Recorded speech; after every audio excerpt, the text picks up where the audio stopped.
ብሉ ነበረ። ጀናባ ወይም የዘር ፈሳሻቸውንም ግድግዳ ላይ ይቀቡ ነበር ከመታጠባቸው በፊት ብልታቸውን ጠርገው የሚለውስ እውነት ነው? እሱን እፎይን ጠይቅ። ጀዛከላህ ኡስታዝ፣ እፎይን ጠይቀው የሚለውን ወድጀዋለሁ። እሱ ነው እንግዲህ እያሳየ ነው። ሰዎች አሏችሁ እንደዚህ እሱም ያዘጋጃችሁ ነው መሰለኝ። ለቲክቶክስ እንደው ሊያጣላን ነው ያባላን ነው። የተደበቀውን ነገር ሁሉ አወጣብን። የደበቁትን ሚስጥር እንዳወጣውባቸው ራሳቸው ኡስታዞቹ አመኑ። አንድ ሰው ልብሱ ላይ መንይ ቢነካው ምን ማድረግ አለበት የሚል አይሻ ተጠየቁ። ይነካዋል፣ በተኛበት ወይም ብቻ መንይ ሊነካው ይችላል። ፈቃለት ምን ብላ መለሱ አይሻ ኩንቱ አግሲሉሁ ሚን ሰውቢ ረሱሊላሂ ሰለላሁ ዐለይሂ ወሰለም። ይሄ ነገር የነብዩን ልብሳቸውን ነክቶት እንትና ይስሙት። እንግዲህ ይሄንን ነው የሚያራግቡት። የእፎይ የሚባል ጭምላቃ ይችላል።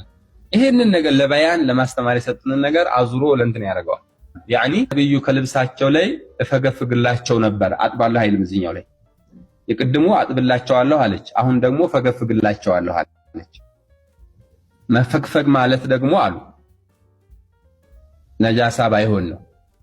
ሚን ሰውቢ ረሱሊላሂ ሰለላሁ ዐለይሂ ወሰለም ፈርከን ፈይሰሊ ፊሂ ፈርክ በጥፍሬ ፈግፈግ አረግላቸዋለሁ አረግፈዋለሁ፣ ከዛ በዛ ልብስ ይሰግዱ ነበረ። ጀናባ ወይም የዘር ፈሳሻቸውንም ግድግዳ ላይ ይቀቡ ነበር ከመታጠባቸው በፊት ብልታቸውን ጠርገው የሚለውስ እውነት ነው? እሱን እፎይን ጠይቅ። ጀዛከላህ ኡስታዝ፣ እፎይን ጠይቀው የሚለውን ወድጀዋለሁ። እሱ ነው እንግዲህ እያሳየ ነው። ሰዎች አሏችሁ እንደዚህ እሱም ያዘጋጃችሁ ነው መሰለኝ። ለቲክቶክስ እንደው ሊያጣላን ነው ያባላን ነው። የተደበቀውን ነገር ሁሉ አወጣብን። እኔ ደጋግሜ ስነግራችሁ እንደነበረ ሙሐመድ ማለትም የሙስሊሞቹ ነብይ እላዩ ላይ ስፐርሙን እየረጨ አይሻ በጣቶቿ እየፈተገችለት ወይንም እያሸችለት ወይንም እየፈቀፈቀችለት በዛው ልብስ ነበረ የሚሰግደው። ኡስታዙም ሲናገር እንደሰማችሁት የደበቅነው ሚስጥር እፎ ያወጣብን፣ አሁንስ ልንጣላ ነው ከቲክቶክ መሰለኝ፣ ገመናችን ተገለጠ ብሏል። እፎ ያነበበ እንጂ ሜ ጻፈ፣ እፎ ያነበበ እንጂ ሜ ተገበረ። ነብዩ አደረገው፣ እፎ ያነበበው። ሰሃቦቹ ተረኩት፣ እፎ ያነበበው። ከዚህ የተለየ ነገር አለ? ሐዲሱ እዚህ ጋር አለ፣ በጣም ብዙ ቦታ አለ። እንደዚህ ትላለች አይሻ I often scrubbed it semen from the garment of the messenger of Allah with my hand። ብዙ ጊዜ ከነብዩ ልብስ ላይ ስፐርሙን በጣቶቼ ወይንም በእጆቼ እፈትግለት ነበር ትላለች።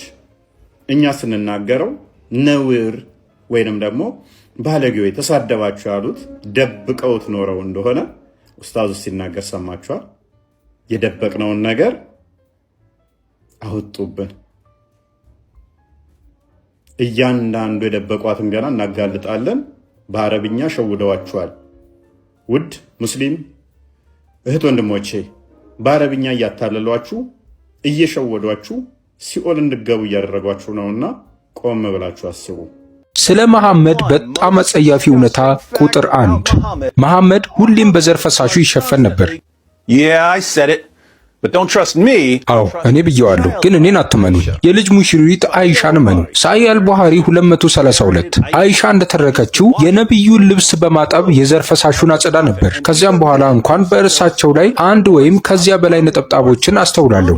ሳሂህ ሙስሊም 669 ሳሂህ ሙስሊም 669 አይሻ የዘር ፈሳሽን በተመለከተ እንዲህ ማለቷ ተዘግቧል። ከአላህ መልእክተኛ ልብስ ላይ እፈቀፍቀው ነበር። ሱነን ኢብን ማጃ 537 ሱነን ኢብን ማጃ 537 አይሻ እንዲህ ማለቷ ተዘግቦ ነበር። ከአላህ መልእክተኛ ልብስ ላይ ብዙ ጊዜ የዘር ፈሳሾችን በእጄ ጠርግ ነበር።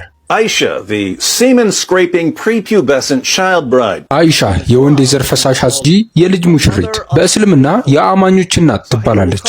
ሳሂህ አልቡኻሪ 230 ሱለይማን ቢን ያስር እንደተረከው በወንድ የዘር ፈሳሽ ስለቆሸሹት ልብሶች አይሻን ጠየቋት። እሷም መለሰች የአላህ መልእክተኛ ልብስ አጥብ ነበር እና እርሳቸው የውሃ ነጠብጣቦች ገና እየታዩ ወደ ሶላት ወይም ጸሎት ይሄዱ ነበር።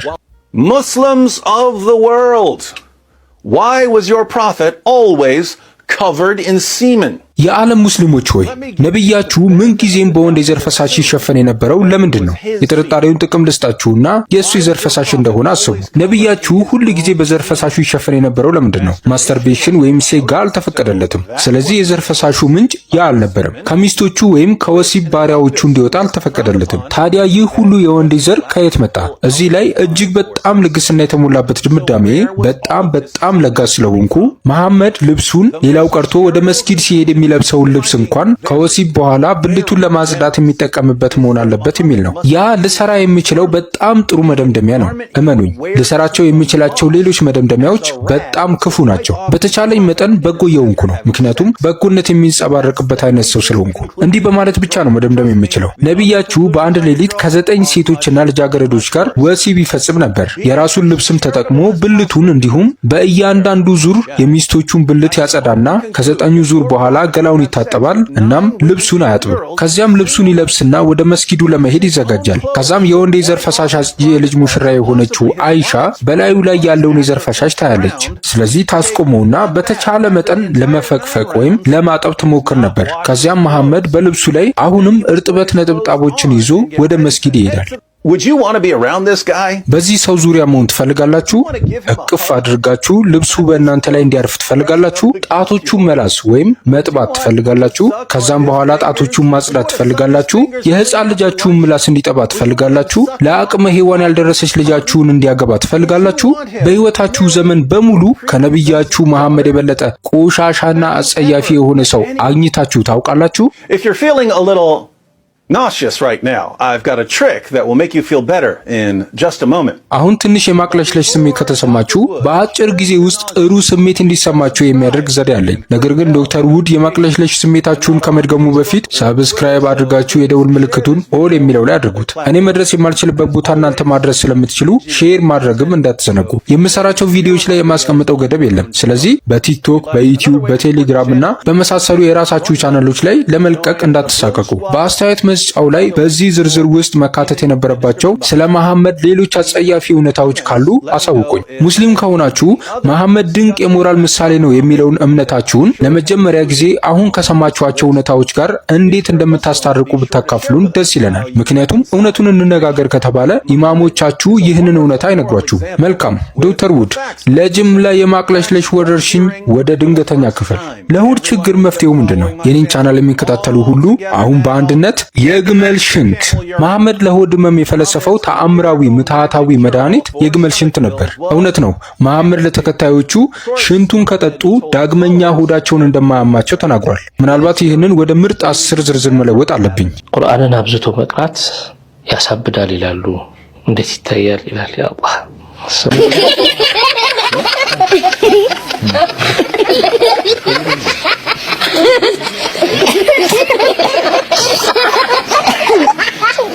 I don't know.